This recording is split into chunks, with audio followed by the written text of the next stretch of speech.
बिस्मिल्लाहिर्रहमानिर्रहीम। अस्सलाम वालेकुम डियर स्टूडेंट्स, कैसे हैं आप सब? उम्मीद है खैरियत से होंगे। स्टूडेंट्स, आज हम आर्टिकल के बारे में जानेंगे। आर्टिकल जो कि एडजेक्टिव की एक काइंड समझी जाती है, क्योंकि ये नाउन के साथ इस्तेमाल होता है। नाउन से जो भी चीज़, जो भी वर्ड नाउन से पहले लगकर नाउन को मॉडिफाई करता है, that is called adjective. So article is also one kind of the adjective. Articles में देखते हैं कि आर्टिकल्स की फर्दर कितनी टाइप्स हैं, आर्टिकल में कौन कौन से आर्टिकल शामिल होते हैं। There are three articles. Number one, a, an और दी। आप लोग इतना तो जानते ही होंगे कि ए, एन और दी को हम आर्टिकल्स कहते हैं। The article is called a definite article. The को डेफिनेट आर्टिकल कहा जाता है बिकॉज क्योंकि it points out nouns more specifically, क्योंकि ये स्पेसिफिकली नाउन को पॉइंट आउट करता है। स्पेसिफिक नाउन उसको स्पेसिफाई कर देता है, जिस नाउन के साथ लगता है उसे खास बना देता है। A and N are called indefinite articles.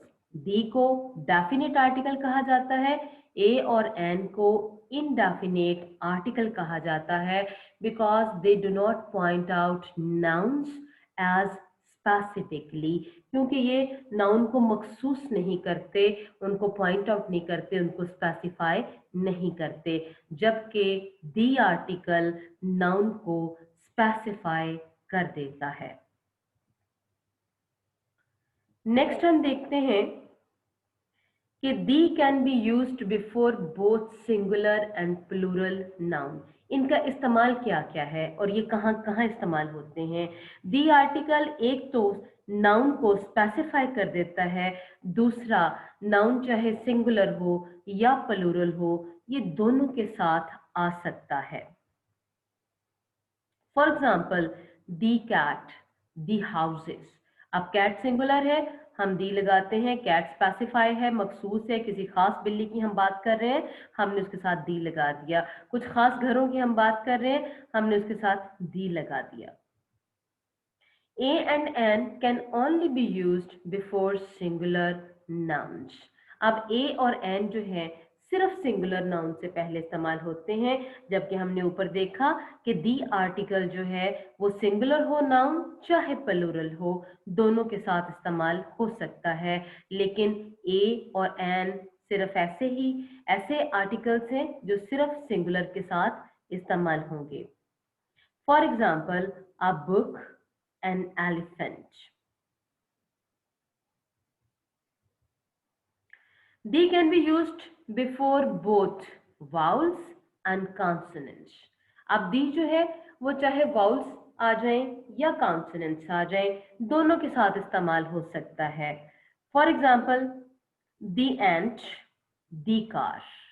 अब देखिए, कार के साथ सी कॉन्सोनेंट साउंड दे रहा है, का की कार के साथ भी दी इस्तेमाल हुआ, और एंट ये वाउल साउंड दे रहा है, इसके साथ भी दी लगा दिया गया।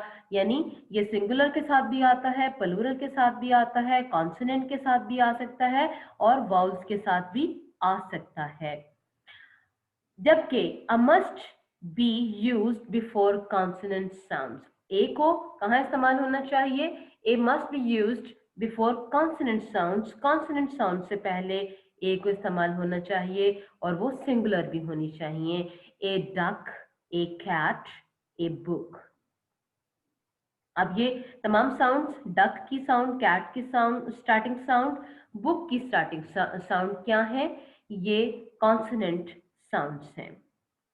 N must be used before a vowel sound.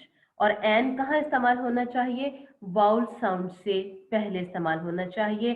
For example, an umbrella, an excuse. अब देखें, अम्ब्रेला में साउंड वाउल की है, एक्सक्यूज में साउंड वाउल की है, तो ये वाउल साउंड से पहले हम एन इस्तेमाल करते हैं। होता ये भी सिंगुलर के लिए ही इस्तेमाल होता है।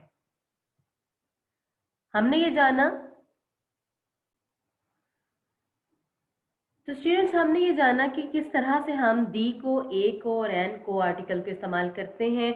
मैं आपको दोबारा से एक रिव्यू दूंगी कि दी आर्टिकल जो है वो खास चीज़ को खास बनाने के लिए इस्तेमाल होता है, सिंगुलर प्लूरल दोनों में इस्तेमाल होता है, वाउल और कॉन्सोनेंट्स दोनों के साथ इस्तेमाल होता है, जबकि ए और एन सिर्फ सिंगुलर के लिए इस्तेमाल होते हैं।